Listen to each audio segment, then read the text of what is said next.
Back Bobby Jack. Clippers just 6 of 28 from 3. Paul George 4 for 20. There's no way they're winning this with another up 7. 21 points, 11 rebounds, 6 assists for George. Clippers in transition. Terrence Mann beating Karl Anthony Towns.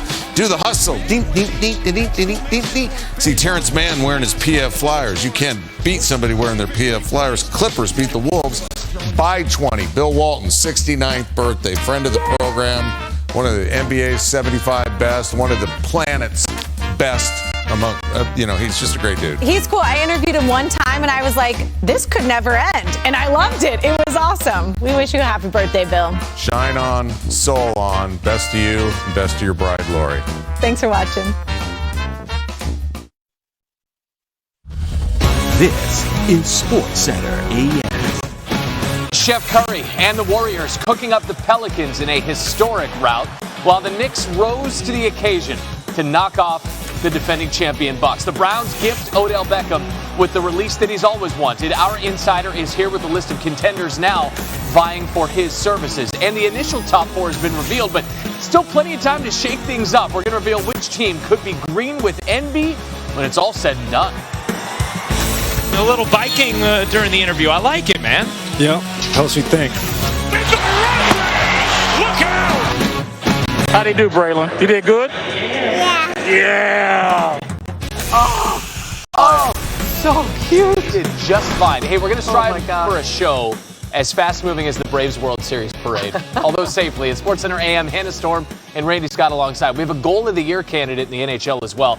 But first, the Warriors. Why not? I mean, we're going to start with the hottest team in the NBA putting on a show, even as the return of one of their stars gets closer. Steph Curry and the surging Warriors at home taking on the Pels. And Klay Thompson riding a bike on the sideline, told ESPN he hopes to return soon. He's feeling great, playing 3-on-3. That's a good sign.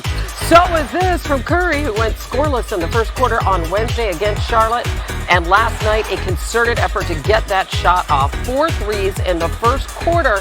As a team, they had 8 in the first, a 38-31 lead after 1. Now on to the second. Warriors in transition. Otto Porter finding Draymond Green flying down the open lane, throwing it down. How about that from Draymond? They have a 54-50 lead at the half in the third. Off the New Orleans miss. Green with the rebound, the outlet to Gary Payton Jr. finishing with a tough layup and the foul. Green with just a perfect backdoor pass here to Andrew Wiggins. 4 of his 5 assists coming in the third. Now the Warriors are up 16. Now up 20. Your former Finals MVP Andre Iguodala up lobbing it to the baby glove. 10 assists in this one. Golden State a season high 36 assists. And then there he is, Peyton, 17 points. The monster slam. Warriors blow out the Pels, 126-85. Their third straight win of 20-plus points. This was the 11th time that Golden State has won a game by at least 40 points under Steve Kerr. And NBA history says that's pretty darn good. Including the playoffs, Kerr's 11 wins as a head coach, where his team won by 40-plus points, trails only the great Phil Jackson, George Karl, and Doc Rivers. All right, from the Bay to Detroit now, where the Nets looking to make it 4 in a row. Kevin Durant and company taking on the Pistons. Booed in Detroit in his return was that man, Blake Griffin, kicking out to Durant. Durant knocks down the triple. The Nets are up 3. These two teams were tied at 39 at the half. Not a ton of offense in the first. For the third quarter, a different story. James Harden a triple, and then Durant taking a bump from Cade Cunningham. Said he loves Cade's game. Cade probably didn't love guarding KD, though, as Durant would sink the jumper. He's fired up. Harden another triple. He had a triple-double in this one. His second this season, 14th in a Nets uniform. And then Durant, who had 12 points in the third quarter, another mid-range game there. So 39 points in the quarter for the Nets after 39 in the first half. And then in the fourth, Cade Cunningham got going a little bit. Detroit now down just 5 after that 3. Shot a career high, 35.3% from the field. Speaks to his struggles out of the gate, but he is a rookie, and Kevin Durant does bless him, says, man, he's going to be a tough cover. Cunningham had 17 points, but Durant had 29, putting the Nets up 3 here. And then Durant, this time to the window, and the Nets win by 6. They've won 4 straight. Dwayne Casey lamenting, he said, listen, It was like there was a leprechaun on the rim blocking shots for us. It didn't help that Durant was scoring at will. That's the good. This was the not so good from the Nets on Friday night. The New York City vaccine mandate that's keeping unvaccinated Kyrie Irving away from the team will not change. That, according to New York City's mayor-elect. It's Eric Adams who won the election on Tuesday. And he told CNN Friday it's up to the NBA and Kyrie to come to a resolution. College football, week 10. Look at the top teams in action. The number one team in the committee's first playoff ranking is Georgia, hosting Missouri. The Bulldogs' defense dominant, allowing just 53 points this season, fewest by any team through 8 games since Florida State back in '93. Alabama checking in at number 2 on the committee rankings, hosting unranked LSU as they look for their 67th straight win at home against an unranked team. Their last such loss to UL Monroe back in 2007. That was Saban's first season in charge.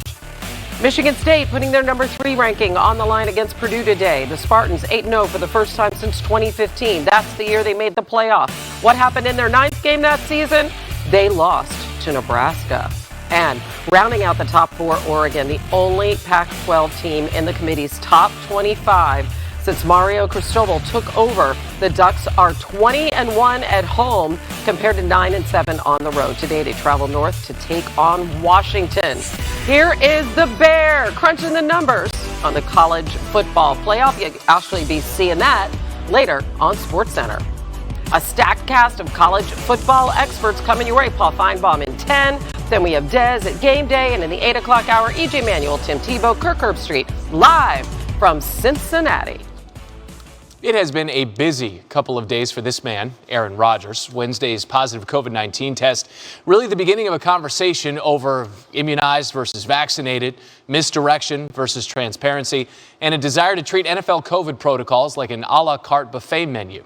For 2 days, it was a one-sided discussion, a how did this happen echo chamber, because we hadn't heard from Rodgers himself until Friday, when he explained to the Pat McAfee show how we got here. I'm not, some sort of anti-vax flat earther. I am somebody who's a critical thinker. You guys know me. I march to the beat of my own drum. I believe strongly in bodily autonomy and the ability to make choices for your body, not to have to acquiesce to some woke culture or crazed, group of individuals who say you have to do something. Health is not a one-size-fits-all for everybody. My medical team advised me that the danger I'd be in to get of an adverse event was greater than the risk of getting COVID and recovering. So I made a decision that was investments of my body. So I looked into and talked again to a lot of medical individuals and professionals, and found that there was an immunization protocol that I could go to best protect myself and my teammates. Rodgers says the only protocol violation that he is guilty of is not wearing a mask in the media room. The NFL, meanwhile, saying it will look into how the Packers have handled the league's COVID-19 protocols. The same protocols that say Rodgers now has to quarantine for a minimum of 10 days' time. He can return November 13th if he remains asymptomatic. It's still ahead on